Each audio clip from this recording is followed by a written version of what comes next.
साथियों नमस्कार। आप सभी का बहुत बहुत स्वागत करता हूं हमारे YouTube चैनल पर। आज हम लोग भारत की प्रमुख झीलों के बारे में जानने वाले हैं, भारत की प्रमुख झीलों को पढ़ने वाले हैं।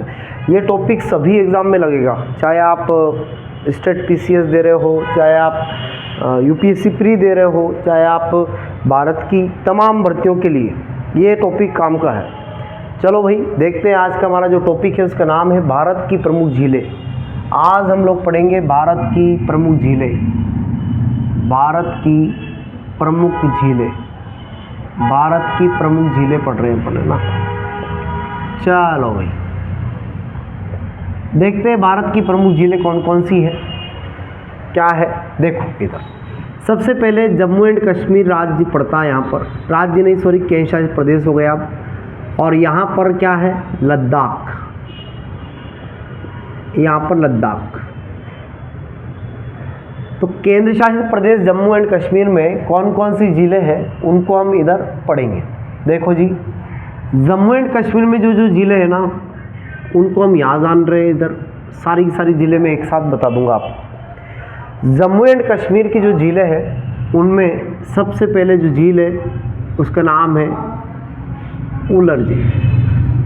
सबसे पहले उलर झील, एक है डल झील, एक तो उलर झील है, एक डल झील है, एक यहाँ पर है शेषनाग झील। उलर झील, डल झील, शेषनाग झील। एक झील है यहाँ पर मानस बल। एक झील कौन सी आपकी, मानस बल झील। उलर झील, डल झील, शेषनाग, मानस बल। एक है यहाँ पर अनंतनाग, एक अनंतनाग झील हो जाएगी। एक यहाँ पर हो जाएगी आपके बैरीनाग झील, बैरीनाग झील। एक यहीं पर हो जाएगी, एक यहीं पर हो जाएगी नागिन झील, नागिन झील। ये सारी झीलें यहीं पर है। लद्दाख में एक झील हो जाएगी यहाँ पर पेंगोंग त्सो झील।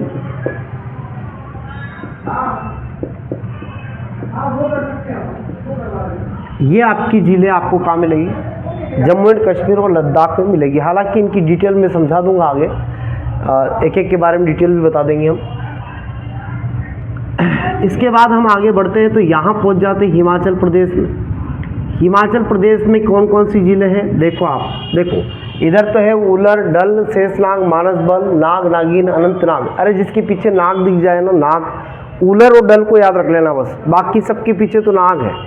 शेषनाग, मानस बल, है ना, अनंतनाग, नाग, नागिन, ये सारी झीलें, बेरी नाग, सबके पीछे नाग है। नाग वाली झीलें कहाँ है, J&K में। और उलर और डल को याद रखना है। इसके अलावा हिमाचल प्रदेश में 2-3 झीलें हैं यहाँ पर। एक तो यहाँ पर है सूरजताल, एक यहाँ पर है चंद्रताल, सूरजताल, चंद्रताल। एक यहाँ पर है रेणुका। तो सूरजताल, चंद्रताल और रेणुका, ये 3 झीलें आपको कहाँ मिलेगी, हिमाचल प्रदेश में मिलेगी। इसके अलावा यहाँ उत्तराखंड राज्य आ गया। उत्तराखंड राज्य में कौन कौन सी झीलें हैं तो देखो, एक तो यहाँ पर है नैनीताल झील। इस झील के नाम पर ही नैनीताल जिले का नाम पड़ा है, नैनीताल, है ना। तो नैनीताल जो जिला है वो इसी झील के नाम पे पड़ा है इसका नाम। और इसके अलावा नैनीताल, यहाँ पर 7 ताल झील है, नैनीताल, 7 ताल। इसके अलावा राकसताल, राकसताल झील। इसके अलावा यहाँ पर है खुरपाताल, खुरपाताल। इसके अलावा यहीं पर है देवताल। ये ताल वाली जितनी भी दिख जाए ना आपको, केवल चांद सूरज को छोड़कर, क्योंकि चांद सूरज हमने पहले यहाँ हिमाचल प्रदेश में लिख लिया है। तो सूरज ताल और चंद्रताल को छोड़कर बाकी सभी ताल वाली झीलें कहाँ मिलेगी आपको, उत्तराखंड राज्य में मिलेगी।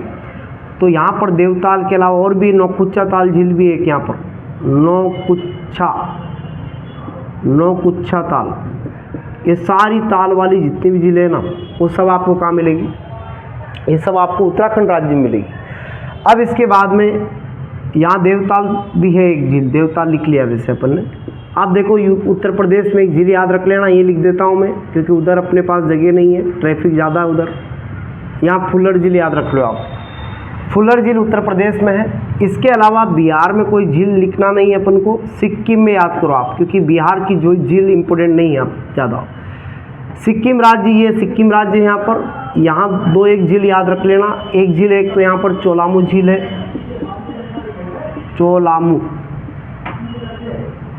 चोलामू झील मैं यहाँ लिख रहा हूँ क्योंकि वहाँ ऊपर जगह नहीं है हमारे पास। चोलामू झील के अलावा एक झील और याद रख लेना आप करो तो, सोंगपो झील। ये दो झीलें आपको कहाँ याद रखना है, सिक्किम राज्य में याद रखना है। इसके अलावा यहाँ पर पड़ता है आपका अरुणाचल प्रदेश, इसमें कोई झील नहीं पड़ना है। नागालैंड में झील नहीं पड़ना है आपको कहाँ पर, मणिपुर राज्य में। और मणिपुर राज्य में एक झील है जिसका नाम है लोकटक झील। कौन सी झील है ये, लोकटक झील है। याद रखना इस झील पर छोटे छोटे टापू है, आइलैंड है। और इस आइलैंड पर छोटे छोटे जो आइलैंड है उस पर क्या है कि सरकार ने उस पर बहुत बड़ा एक अभ्यारण्य बनाया था पहले, उसको बाद में राष्ट्रीय उद्यान बना दिया। तो याद रखना इस पर छोटे छोटे क्या है, इस पर द्वीप बसे हैं, छोटे छोटे द्वीप है, इस पर आइलैंड है। और इन्हीं द्वीपों पर जो द्वीप है ना, इसी द्वीप पर क्या है, एक हमारा एक राष्ट्रीय उद्यान बसा है जिसका नाम है किबुल लामजाओ राष्ट्रीय उद्यान। और किबुल लामजाओ जो राष्ट्रीय उद्यान है ये इसी द्वीप पर बसा है, इसीलिए इस किबुल लामजाओ राष्ट्रीय उद्यान को भारत का तैरता हुआ राष्ट्रीय उद्यान कहा जाता है। ये विश्व का एकमात्र तैरता हुआ भी है और भारत का एकमात्र तैरता हुआ राष्ट्रीय उद्यान भी है। याद रखना तैरता हुआ राष्ट्रीय उद्यान की संज्ञा दी गई है इसको, क्योंकि ये अपने लोकटक झील पर स्थित है और उस पर द्वीप पर स्थित है और द्वीप तैरता हुआ प्रतीत होता दूर से देखने पर, इसलिए इस झील को इस द्वीप को इस राष्ट्रीय उद्यान को किबुल लामजाओ राष्ट्रीय उद्यान को तैरता हुआ राष्ट्रीय उद्यान कहते हैं। तो ये दूर से देखने पर ऐसे लगता है जैसे जहाज तैर रहा हो, भाई दूर से देखते हैं तो द्वीप ऐसे लगता है। अब हम आगे बात करते हैं, असम में भी एक दो झीलें याद करो तो कर लेना। असम के अंदर देखो, असम में एक तो है यहाँ पर चपनाला झील है यहाँ पर, और ये चपनाला झील याद रख लेना। इसके अलावा फिर आ जाओ आप कहाँ पर, मेघालय राज्य में एक झील है उमियम झील। यहाँ पर कौन सी झील है मेघालय में, उमियम झील है, याद रखना। काफ़ी स्वच्छ पानी है इस झील का। इसके बाद आ जाते हैं हम कहाँ पर, उड़ीसा राज्य में एक झील है यहाँ पर इस जगह, और इस झील का नाम है चिल्का झील। याद रखना उड़ीसा में कौन सी झील है फेमस, चिल्का झील बहुत इम्पोर्टेंट है। चिल्का झील के बारे में भी हम बात करेंगे आगे। अभी मैं एक बार सारी झीलें बता देता हूँ, फिर उसके बारे में थोड़ा डिस्क्राइब कर दूँगा, थोड़ा डिटेल से बता दूँगा मैं आपको। अब देखो आंध्र प्रदेश में कौन सी झील है, तो आंध्र प्रदेश में एक झील पड़ेगी आपकी कोलेरू झील, जो कि मैं पहले बता चुका हूँ आपको। कोलेरू झील का मतलब क्या होता है, यह एक डेल्टा से निर्मित झील है। और कोलेरू झील कहाँ पर है, आपके आंध्र प्रदेश राज्य में। इसके नीचे तमिलनाडु राज्य पड़ता है। तमिलनाडु और आंध्र प्रदेश की बाउंड्री पर एक झील है यहाँ पर, दोनों की सीमा पर है। हालांकि इसका ज़्यादा हिस्सा आंध्र प्रदेश में है, तमिलनाडु में थोड़ा कम है। तो याद रखना है कि इस पर एक द्वीप है, श्रीहरिकोटा द्वीप बसा इस झील पर, और ये झील है, इस झील में पानी भी भरा है। इस झील का नाम है पुलिकट झील। अगर आपसे पूछे क्वेश्चन कि ये ज़्यादातर किसके हिस्से में पड़ती है, किस राज्य के हिस्से में ज़्यादा है, तो मैं आपको बता दूं कि 80% हिस्सा इसका आंध्र प्रदेश के पास है ना। तो 20% भाग में ये तमिलनाडु के क्षेत्र में है, बाकी आंध्र प्रदेश में ही पड़ती है झील। तो पुलिकट झील जो है, याद रखें आप लोग, पुलिकट झील जो है ये आंध्र प्रदेश और तमिलनाडु की बाउंड्री पर स्थित है ना, उन दोनों की सीमा पर स्थित है। और इसी पर एक द्वीप बसा है, श्रीहरिकोटा द्वीप इसी पर है, याद रखना, जहाँ से इसरो अपना क्या करता है, अंतरिक्ष यानों का प्रक्षेपण करता है, वहाँ से उनको लॉन्च करता है। श्रीहरिकोटा जो द्वीप है वो इसी झील पर है। तो श्रीहरिकोटा इसी झील पर बसा है, और याद रखना आगे बात करेंगे हम ज़्यादा जानकारी। अब इसके बाद तमिलनाडु की झीलें देखते हैं अपन। तो तमिलनाडु में 2-3 जिले हैं। एक तो है यहाँ पर वीरानम झील, वीरानम झील यहाँ पर मिल जाएगी आपको। इसके अलावा तमिलनाडु में आपको मिल जाएगी स्टेनल झील, स्टेनल झील। एक तमिलनाडु मिल जाएगी आपको चिंबर पक्कम, चिंबर पक्कम झील। ये आपके 3 जिले आपको तमिलनाडु में याद रखना है। इसके बाद केरल राज्य में आ जाते हैं। तो केरल राज्य में कौन कौन सी झीलें हैं? तो केरल में एक तो आपको मिल जाएगी पेरियार झील, पेरियार झील याद रखिए केरल राज्य में। इसके अलावा केरल राज्य में अष्टमुडी झील है, अष्टमुडी झील यहीं पर मिलेगी आपको। इसके अलावा केरल राज्य में वेम्बनाड झील है, वेम्बनाड झील भी आपको यहीं मिलेगी। तो केरल में पेरियार है, अष्टमुडी है, वेम्बनाड है, ये तमाम ज़िले आपको केरल राज्य में याद रखना है। क्लियर है सभी का? यहाँ तक कोई समस्या नहीं है। चलिए बहुत बढ़िया। अब हम आगे बात करते हैं, केरल के ऊपर चलते हैं। तो यहाँ पर आपको मिलेगा क्या? केरल के ऊपर आपका कर्नाटक राज्य पड़ेगा। तो कर्नाटक राज्य में एक झील है वेलंटुयर झील, वेलंटुयर झील जो है ये आपके केरल राज्य कर्नाटक राज्य में पड़ती है। इसके ऊपर आपका लग जाएगा गोवा, गोवा में कुछ मत याद रखो, महाराष्ट्र में याद रखो। तो महाराष्ट्र में जो झील है उस झील का नाम है लोनार झील। महाराष्ट्र में कौन सी झील मिलेगी आपको? लोनार झील मिलेगी। महाराष्ट्र के बुलढाना ज़िले में पड़ती है लोनार झील, ये आपको इसमें याद रखना है। इसके बाद गुजरात राज्य में आ जाते हैं। तो गुजरात राज्य में एक तो आपको मिलेगी यहाँ पर आपको मिल जाएगी उकाई झील। गुजरात में एक तो मिलेगी उकाई झील, उकाई परियोजना भी चल रही है, ताप्ती नदी पर है ये उकाई परियोजना। इसके अलावा गुजरात में एक और है हमीरसर झील, हमीरसर झील, हमीरसर झील आपको गुजरात में मिल जाएगी। इसके अलावा गुजरात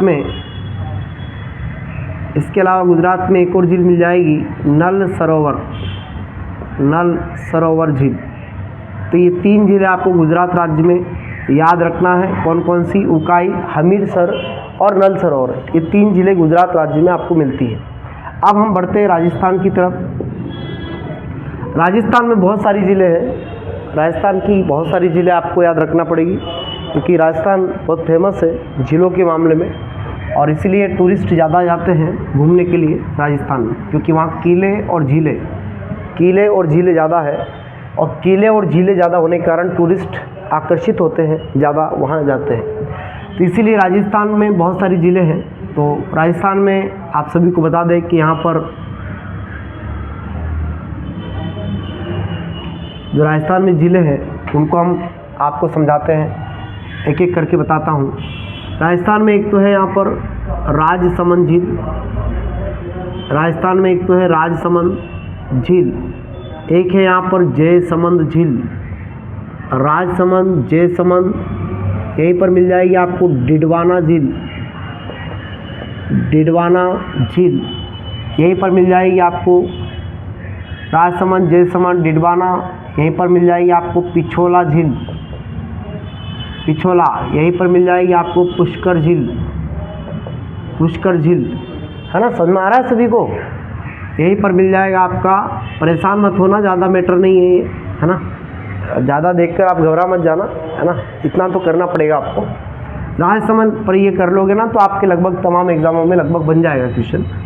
राजसमंद, जयसमंद, डिडवाना, पिछोला, पुष्कर, फतेह सागर झील, फतेह सागर झील, और यहीं पर मिल जाएगी आपको निक्की झील, निक्की झील।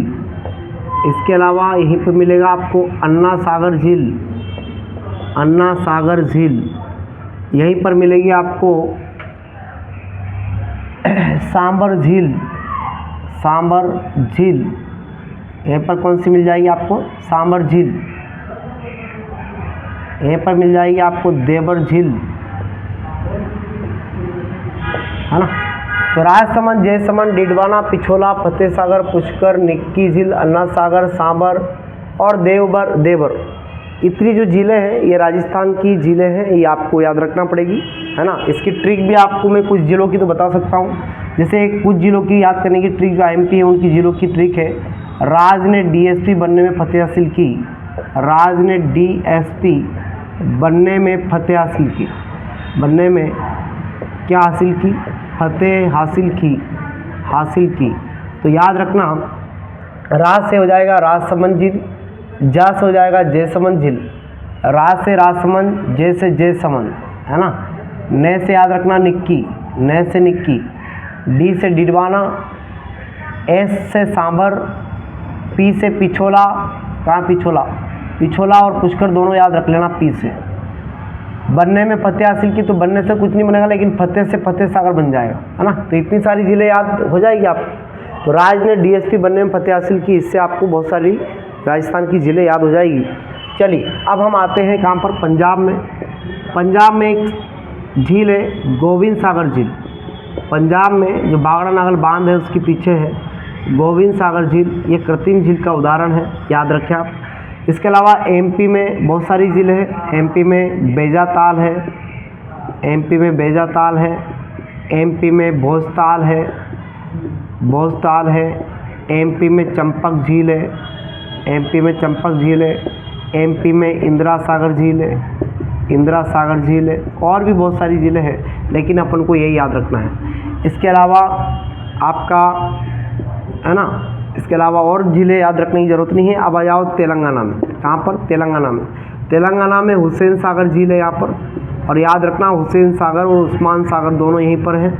हुसैन सागर जो झील है इसकी खासियत क्या है, सुनो देयांश। हुसैन सागर जो झील है ये आपके तेलंगाना में पड़ती है, और हुसैन सागर जो झील है ये क्या करता है, हुसैन सागर ये हैदराबाद यहाँ रह गया, इधर हैदराबाद है, मान नहीं लो, हैदराबाद है ना। इधर हैदराबाद से जब आप रोड से जाएंगे, जो वहाँ की बसें हैं लोकल, उसे जब जाते हैं तो आपको हुसैन सागर को ही पार करके जाना पड़ता है। तो इधर से आपका जस्ट लग जाता है क्या, सिकंदराबाद। तो दोनों के बीच में केवल क्या है, एक सागर है बस, दोनों के बीच में क्या है, एक सागर है। दोनों सिटियाँ हैं बड़ी बड़ी, और दोनों सिटियों को एक सागर जोड़ता है, इसलिए हुसैन सागर का पानी जो है इनको जोड़ता भी है और दोनों को अलग भी करता है एक तरह से, क्योंकि दोनों के बीच में आ जाएगा तो दोनों शहर अलग अलग हो जाएंगे। तो याद रखना ये दोनों को जोड़ता भी है, हालांकि दोनों को जोड़ता ही है वो तो ज़्यादातर, तो अलग भी करता है खैर। इसलिए हैदराबाद और सिकंदराबाद को ट्विंस सिटी कहा गया है। ये ट्विंस यानी कि जुड़वा शहर कहा जाता है, ये आपको याद रखना, जुड़वा शहर है हैदराबाद और सिकंदराबाद। वो इसी कारण कहा जाता है क्योंकि बीच में हुसैन सागर है और दोनों को जोड़ देता है हुसैन सागर। इधर का पानी इधर टच होता है, उधर का उधर होता है, इस कारण ये जुड़ जाता है। क्लियर है सभी का। तो ये तमाम ज़िले हैं जो आपको याद रखना है। थोड़ा सा एक बार आपको दो बार इसको आपको देखना पड़ेगा, वीडियो को पीछे करके देख लेना एक दो बार, तो ये सारी ज़िले आपको याद हो जाएगी दोस्तों। कोई बड़ी बात नहीं है, आसानी से आप कर सकते हैं। 2-3 बार देखोगे तो मैं भी रिवीजन करवा देता हूँ। उलर झील भारत की सबसे बड़ी मीठे पानी एवं ताज़े पानी की झील है। डल झील में नौका विहार प्रतियोगिता होती है, नाव चलती है इसमें, और ये पहाड़ों में स्थित झील है। शेषनाग झील से झेलम नदी का उद्गम होता है, और इसमें बाकी झीलें याद करने की ज़्यादा ज़रूरत नहीं है, लेकिन डिटेल बस नाम याद कर लेना, डिटेल देखने की ज़रूरत नहीं है। तो उलर बड़ी है, इसमें नाव चलती है डल झील में, और शेषनाग से झेलम नदी निकलती है। अब आ जाओ लद्दाख में। लद्दाख की पेंगोंग त्सो झील जो है बहुत फेमस है, टूरिस्ट के लिए बड़ी अच्छी झील है ये। सूरजताल, चंद्रताल और रेणुका झील जो है हिमाचल प्रदेश में है। हाँ, नैनीताल ज़िले में ये झील नैनीताल झील है। इस ज़िले का नाम नैनीताल के नाम पे पड़ा है, इस झील के नाम पे पड़ा है। और नैनीताल ज़िले से पहली बार रेडियो मिर्ची 98.3 का प्रसारण हुआ था। राकसताल झील से सतलज नदी निकलती है, और देवताल हिमानी झील का उदाहरण है। बाकी आप मत देखना भले, बाकी केवल नाम याद कर लेना। यूपी में फुल्लर झील है। अब आ जाओ सिक्किम में। चोलामू झील बहुत ऊंचाई पर स्थित झील है, लगभग 18,000 फीट, और सांगपो झील है। इसके अलावा असम में चपनाला झील है, और मणिपुर में लोकटक झील है जिस पर 13वां राष्ट्रीय उद्यान किबुल लामजाओ स्थित है। उमियम झील आपके मेघालय में है। भारत की सबसे खारे पानी की ज़्यादा खारे मतलब सबसे बड़ी खारे पानी की झील कौन सी है आपकी? चिल्का झील है। मैं आपको थोड़ी सी बातें बता देता हूँ चिल्का के बारे में। याद रखना, भारत की कैसी झील है ये? भारत की सबसे बड़ी खारे पानी की झील है, सबसे बड़ी खारे पानी की झील है, खारे पानी की झील है। और लंबाई इसकी लगभग 64 किलोमीटर ये लंबी है ना। और ख़ास बात इस पर इंडियन नेवी का जो है, इस पर क्या है, नेवी का ट्रेनिंग सेंटर भी है इस पर, है ना। नेवी का ट्रेनिंग सेंटर है, इस पर ट्रेनिंग होती है यहाँ पर। तो नेवी का ट्रेनिंग सेंटर है, यानी कि नौसेना का यहाँ पर प्रशिक्षण होता है, यानी कि ट्रेनिंग होती है। ठीक है, तो ये चिल्का झील है। पुलिकट झील भारत, और ये याद रखना एक और बात, भारत की सबसे बड़ी लेंगुन झील है ना। सबसे बड़ी क्या है? लेंगुन झील का उदाहरण भी यही है। तो सबसे बड़ी लेंगुन झील भी यही है, भारत की सबसे बड़ी खारे पानी की झील भी यही है, 64 किलोमीटर लंबी है और नेवी का ट्रेनिंग सेंटर चिल्का झील पर है। इसके अलावा कोलेरू झील है, इसके अलावा पुलिकट झील है जो कि श्रीहरिकोटा द्वीप है। इस पर अभी चंद्रयान 2 जो भेजा गया है, 3 वाला जो भेजा गया था वो यहीं से भेजा गया था। आदित्य L1 जो है ये भी यहीं से भेजा गया है। तमिलनाडु में वीरानम झील, स्टनल झील और आपकी चिम्बरपक्कम झील भी यहीं पर आपको मिलेगी। केरल झील, याद रखना पुलिकट झील भारत की दूसरी बड़ी लेंगुन झील है ना। दूसरी लेंगुन झील का उदाहरण है ये, है ना, दूसरी बड़ी लेंगुन झील है आपकी। और इसके बाद पेरियार झील में इडुक्की परियोजना चल रही है, इस पर यहाँ पर पेरियार नदी निकलती है यहाँ से। और इसके अलावा अष्टमुडी झील जो है, इस पर याद रखना ये तीसरी बड़ी लेंगुन है भारत की। तीसरी बड़ी क्या है? लेंगुन झील का उदाहरण है, तीसरी बड़ी लेंगुन झील है ये। ओके, तो तीसरी बड़ी लेंगुन झील आपकी अष्टमुडी हो जाएगी। क्लियर है? इसके अलावा लोनार झील, याद रखना है ज्वालामुखी द्वारा निर्मित झील है, ज्वालामुखी से निर्मित है, महाराष्ट्र के बुल्ढाना जिले में स्थित है। इसके अलावा फिर राजस्थान में है, तो राजस्थान की जो सांबर झील है ये सबसे ज़्यादा खारे पानी की झील, सर्वाधिक खारे पानी की झील है। देश का लगभग 65% नमक यहीं से निकाला जाता है। ठीक है, चलिए। और MP में भोजताल झील बहुत बड़ी है, सबसे बड़ी भोजताल ही है। चंपक झील पचमढ़ी में है, इंदिरा सागर झील आपके खंडवा में है, बेजाताल ग्वालियर में है और हुसैन सागर तेलंगाना में है। ओके दोस्तों, आज के लिए इतना ही। एक दो बार आप रिवीजन करना। बहुत अच्छी तरीके से मैंने आपको सारी झीलें बताने की कोशिश की है और मुझे लगता है कि इतनी भी अगर आपने कर ली तो काफ़ी है ना। और भी पढ़ने में तो जितना पढ़ेंगे उतना ही कम लगेगा, लेकिन मेजर जो झीलें हैं वो सारी मैंने आपको बता दी है। ठीक है दोस्तों, आज के लिए इतना ही।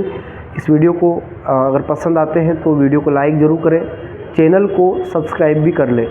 ओके, थैंक यू, नमस्कार, राम राम।